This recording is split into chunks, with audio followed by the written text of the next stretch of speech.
है कि इसके जो मुख्य जो कारण है हमारे शरीर में या आपके इन्फेक्शन आप तभी हो सकते हैं जब हम अपन ऐसे किसी व्यक्ति के संपर्क में आए।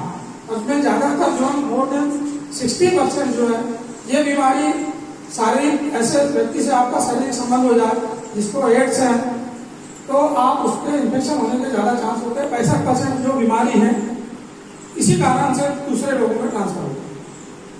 तो इस चीज को अच्छा, दूसरा एक प्रश्न ये भी है कि भाई एक्वायर्ड इम्यूनोडेफिशिएंसी सिंड्रोम इसको क्यों कहा जाता है? यदि किसी मरीज को HIV का इन्फेक्शन हो गया तो हम उसको कैसे पहचानेंगे? सबसे बड़ी समस्या इसकी यही है कि हम इसके लक्षणों को पहचान नहीं सकते।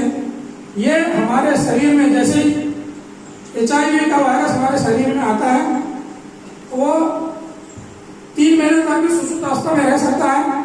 उसके बाद में वो धीरे धीरे करके शरीर में हमारे प्रोटीन के साथ में बाउंड अप होता है, उसके साथ में जुड़ता है और अपनी संख्या को बढ़ाता है।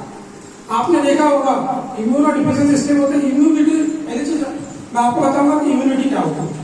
इम्यूनिटी होती है जैसे आपको सर्दी हो गई, जुकाम हो गया या बुखार आ गया, आप अगर दवाई ना भी लें तो भी आप अच्छे हो जाते हैं। क्यों अच्छे होते हैं? क्योंकि हमारे शरीर में प्रतिरोधक क्षमता, बीमारी से लड़ने की, हमारे शरीर में फाइटर सेल्स है, हमारे शरीर में हमारे सैनिक हैं जो किसी भी बाहरी व्यक्ति से या बाहरी चीज जो हमारे शरीर में आई उससे लड़ने की उनमें क्षमता है और वो लड़ते हैं। इस वजह से हम बीमारियों से मुक्त होते हैं। तो ये जो वायरस है ये कई दिनों तक सुषुप्त अवस्था में हमारे शरीर में रहता है और इसका ये एक बहुत चतुर टाइप का वायरस है।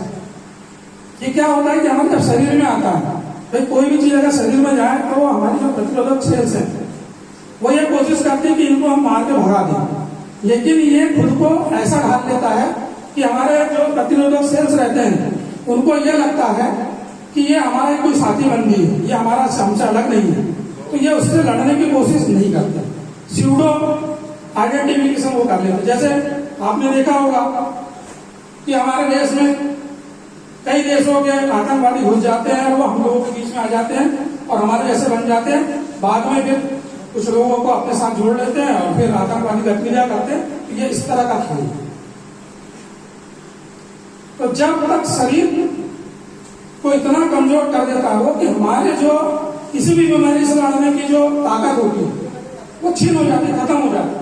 यदि आप कमजोर हो जाओगे तो कोई भी चीज आपके ऊपर अतिक्रमण कर सकता है, आपको डरा सकता है, धमका सकता है, आपको दबा सकता है। यह प्रक्रिया शरीर में चालू हो जाती है। तो एड्स का स्पेसिफिक कोई अलग लक्षण नहीं होता। आप ये समझ लो कि आपको सर्दी जुकाम हो गई, वो ठीक नहीं हो रही, आपके गले में छाले आ गए, आपके और भी कई जगह छाले आ गए, वो ठीक नहीं हो रहे, आपको बुखार आ रहा, आप किसी डॉक्टर के पास में गए, हमारे किसी मित्र के पास में गए, उन्होंने आपको सब करके देखा, दवाइयाँ दी, टेस्ट करके देखा, लेकिन पता नहीं लगा कि क्यों नहीं ठीक हो रहा। लेकिन आपको दवाइयों का फायदा नहीं हो रहा, आपको बुखार आ ही रहा है, आपको बार बार छाले हो रहे हैं, आपको किसी भी तरह की बीमारी हो रही है, मतलब आपका शरीर कमजोर हो गया तो कोई भी बीमारी आपको पकड़ लेगी, कोई भी बीमारी आपको